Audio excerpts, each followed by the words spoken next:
Internet, welcome to Game Theory, the show that's like a baby zombie, small and unassuming, but persistent and dangerous. Today, I'm here to talk about the Dream SMP. And now that I've said that, I'm sure that all of my viewers probably fall into one of two camps. Those yelling, "At last our prayers are answered," and those that are wondering what the heck I'm talking about. So at this point, if you care at all about Minecraft or YouTube or Minecraft YouTubers, you've probably heard of a guy named Dream. He's become famous for a lot of things, including manhunt videos, unsolved mystery videos, as well as an appearance on one of this channel's very own Minecraft lore videos. Excuse me, why is there a big neon green block creature in my video? But one of the things that's really blown up over the course of the last year is the Dream SMP, or Survival Multiplayer Server. So you might be thinking, survival multiplayer server, so it's just Dream playing Minecraft with a lot of his friends, and, well, yeah, sort of. The truth is that the Dream SMP is to Minecraft survival multiplayer what professional wrestling is to, well, the sport of wrestling, which is to say it's structured improv. There's a story here made by a team of writers. Yeah, writers plural. It's not to say that everyone's reading from a script. While the broad strokes of the plot are planned out, all of the connective tissue between those major plot beats is improvised. And of course, there's room for plenty of unexpected gameplay moments. No. My thing! That wasn't in the script. Just wait. That wasn't in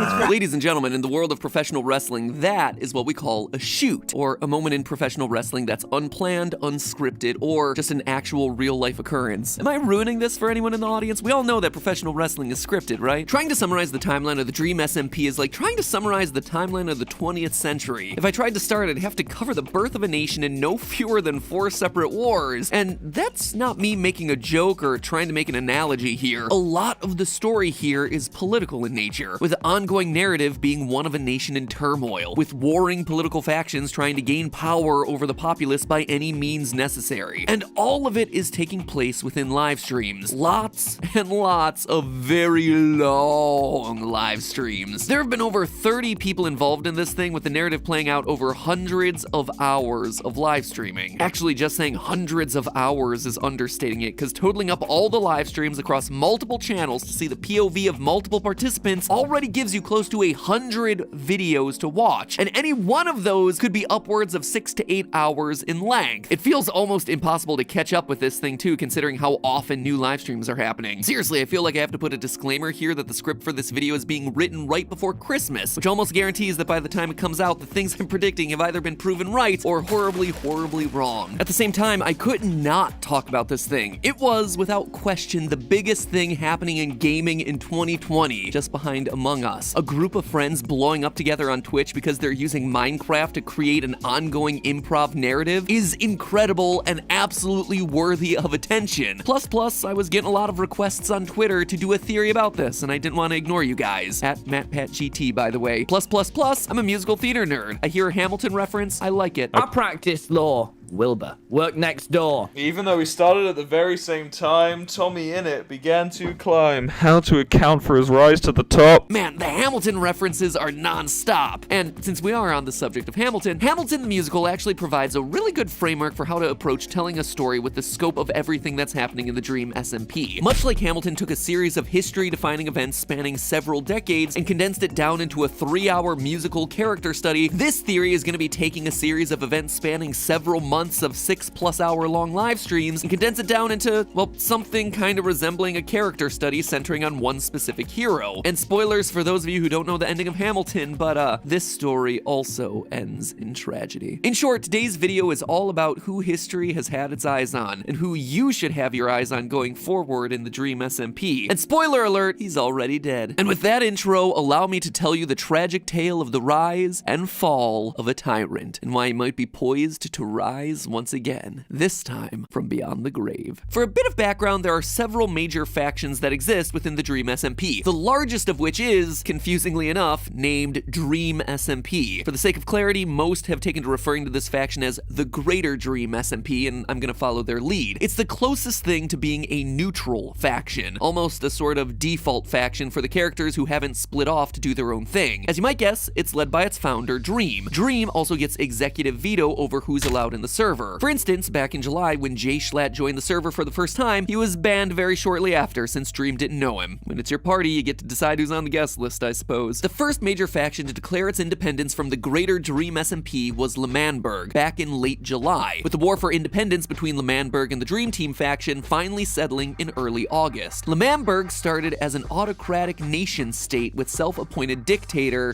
President Wilbursuit, presiding with Tommy Innit as his right-hand man. However, that dictator-for-life thing didn't really pan out long-term. After all, a ruler only rules by the consent of the governed, and despite the fact that Wilbursuit had declared himself supreme leader, the citizens weren't taking his orders all that seriously. So what do you do if you want to shore up legitimacy as a ruler? You hold a democratic election. I'm running for president. The reason I'm running for president is because, well, I felt like it was unfair of me to decide myself to be a dictator. Okay, so maybe if you want to believe the man himself, it was because he grew a conscience. Anyway, Wilbursuit, joined by Tommy Innit as his running mate, ran as the Politicians of Gaming, or POG for short. The problem with democratic elections is that, well, people can run against you. Quackity, who'd been up to that point a L'Manberg outsider, decided to run against him because, well, you've got to have yourself an opposition party. My name is Quackity, and I'm running for president simply because I didn't think it was fair for Wilbursuit to run a one-party democratic election, or so democratic as he wants to call it. It's very unfair for Wilbur and all the people in L'Manberg to vote for just one party. Quackity ran under the party banner of So We Are Gamers, or SWAG for short, choosing George Not Found as his running mate, who promptly lived up to his name by failing to show up to the presidential debate. Way to have a brand and stick to it, man. Oh, and you heard me right, presidential debate. The parties of SWAG 2020 and POG 2020 ran full-on campaigns, including key endorsements. Quackity was at an immediate disadvantage here, as his one key alleged endorsement, KSI, never actually showed up. My one endorsement is KSI. He just hasn't happened to responded yet to my endorsement plea. He's my one endorsement. KSI? More like KSI Not Found. Him and George Not Found playing Yahtzee in the corner. Wilbur and Tommy Innit, wanting to assure the voters that they were the party that best represented the will of the people, touted several key endorsements. The most notable of them came from Jay Schlatt. Now, you might be asking yourself, wait, Jay Schlatt, didn't I just say that he was banned back in July, several months before the election took place? And that was what the crowd said too. But apparently a server ban wasn't about to stop Wilbur and Tommy from bringing him in to deliver the key endorsement. Now, after doing a lot of negotiations, Get out of boys, here. I've got managed my to... endorsement. Here he comes. The one, the only. He's back in town! Except Jay Schlatt's endorsement speech went very quickly off the rails. Democracy is overrated. You think script. you need a president? I'll be my own president. Stick to the script. Off the stage, please. Off the stage. Anyway, with this wild card entering the race, things had thoroughly gone to chaos. With Jay Schlatt actually challenging him, Wilbur and Tommy decided to resort to political horse trading. In order to avoid the possibility of a Jay Schlatt presidency, why not invite SWAG 2020 to join POG 2020 to form a giant super party, SWAG? A fusion event so great that it would be guaranteed to beat Jay Schlatt. Unfortunately, it backfired. The good news was that Quackity, who didn't actually want to be president and was only running as a challenger to Wilbur, was willing to give his party's votes to another party. The bad news was that he chose Jay Schlatt. I was enticed by your swag idea until you immediately admitted to me that you would only use me for votes. You guys have clearly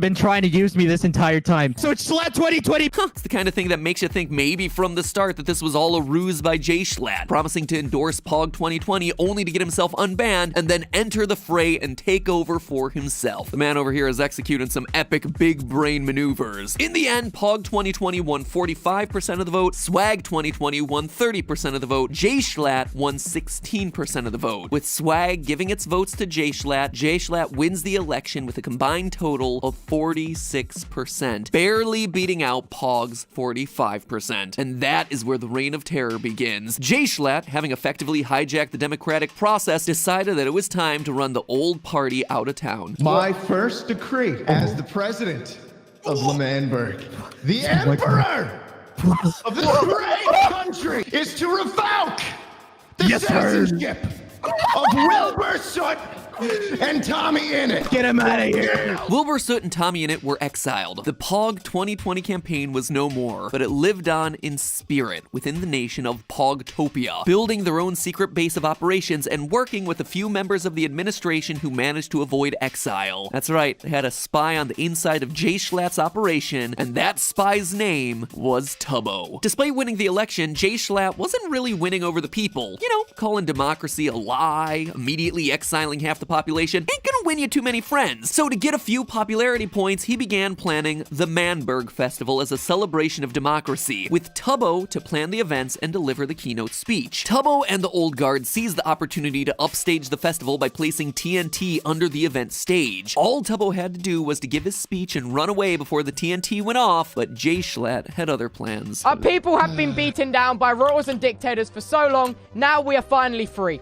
Free to elect who we want, free to live how we want. I'd like to thank everyone for coming to this wonderful event. What's wrong, Schlatt? No, it's just, I was just thinking about it, Tubbo. Nothing sinister at all about that laugh. By the end of the speech, Jay Schlatt had encased the undercover spy Tubbo in yellow concrete, sentencing him to immediate execution. Help me do something real quick. Okay.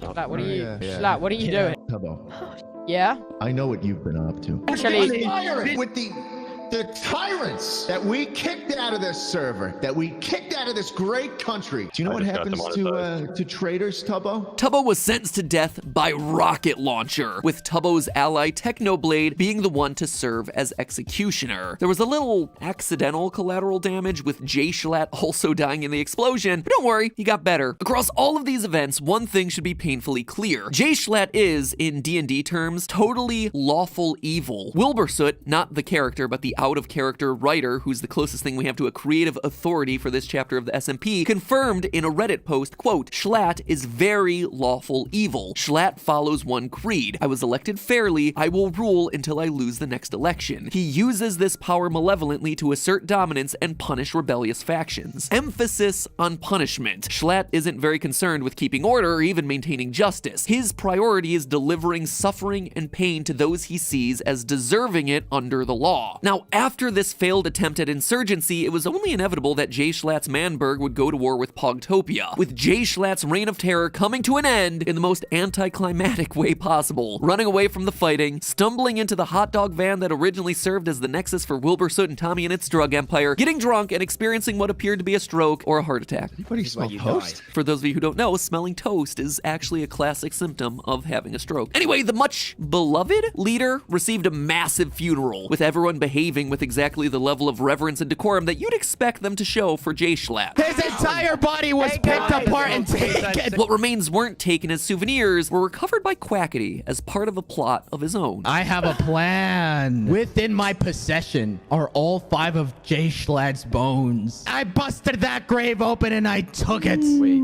you're gonna try and bring Jay Schlatt back to life? We bring Jay Schlatt back to life. But you know what Frankenstein did when he brought Frankenstein 2 back to life? Frankenstein 2 was under his command. You know what this means? We can use Jay Schlatt as a political puppet. Quackity, did you actually read the book? Because if your takeaway was Frankenstein animated a monster and it was completely under his control and totally did not backfire at all, you might want to read a few of those chapters again. So with that level setting out of the way, what follows are my predictions about the future of the Dream SMP, and it all centers around one man in particular. First off, in case it wasn't obvious, we haven't seen the last of Jay Schlatt. And I'm not just talking about his appearance as a ghost in a live stream of questionable canonicity. Is this like part of the plot that you guys script? It's pretty. You know what? It's fine. It's fine. How are you doing? He's been too big a player for far too long to simply be written out of existence. And more importantly, the groundwork has been laid for his eventual resurrection. Wilbur Soot mentioned on a live stream that the team was playing with the idea that each character gets 3 canon deaths before it's considered permanent. Everyone gets 3 Everyone gets 3 canon deaths. before they real life die, yes. Even if we count Jay Schlatt's death during the festival rocket launcher explosion as canon, between that and his heart attack / stroke, he's yet to use up all his lives. Besides, this is too good of an opportunity for history to repeat itself in an absolutely poetic fashion. Because while Jay Schlatt is lawful evil and motivated to punish people for going against him, his role as Punisher is much more central than that. Jay Schlatt is almost like a karmic force of the universe who punishes people for their hubris. Remember, the entire reason he was able to rejoin joined the server in the first place was because the POG 2020 party thought it would be politically advantageous for them to receive his endorsement. They looked to use Jay Schlatt as a tool to achieve their own political ends, and it backfired horribly, leading to them not only losing the election, but being forced into exile by the monster they had helped to create, ultimately leading to an all-out war against the faction that he usurped from them. And now we have ourselves a cackling Quackity saying that he plans to use the powers of necromancy to reanimate Schlatt as a political puppet, so now he can seize control of Manburg. Quackity, have you learned nothing? Based on the comment about Frankenstein's monster, the answer seems to be yes. It's my view that Jay Schlatt, more than being a mere villain here, is really more like a force of nature, something that people have and will continue to try and harness for their own end, with predictable results every time. Anytime someone starts thinking of seizing power for themselves, like Wilbur Soot did in the early days of Manburg, and like Quackity's done more recently, it'll end predictably, with Jay Schlatt conniving some scheme that results in him returning to the game and him eventually sitting on the throne, with the people around him being forced to do battle against the very monster they helped to create. Much like the Joker in The Dark Knight, his real power hinges on his ability to bring out the worst in others, and the only way for him to lose is for the people around him to allow their better selves to take over. Until then, Jay Schlatt will continue to be a relentless force, delivering karmic irony upon those who think they can use him as a puppet. But hey, that's just a theory. A game theory. Thanks for watching.